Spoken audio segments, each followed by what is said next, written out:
सुन न केटा औ म आजभोलि एक्लै भएको छु म आजभोलि एक्लै भएको छु म आजभोलि एक्लै हिँड्ने गरेको छु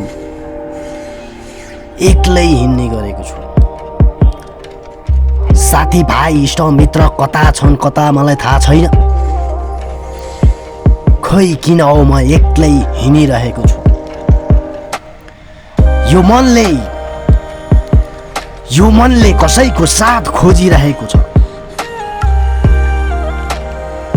मनले कसैको साथ खोजिरहेको छ तर अहिलेसम्म कसैको साथ पाएको छैन यो मन यता भड्किरहेको छ बिना शरीरको आत्मा भएको छ खै कहाँ पुगेर यो मन टुङ्गिन्छ अझैसम्म थाहा छैन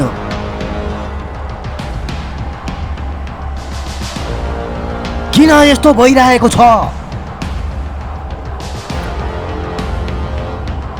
दिमाग खराब भइरहेको छ फ्रस्ट्रेसन बढिरहेको छ ऋण बढिरहेको छ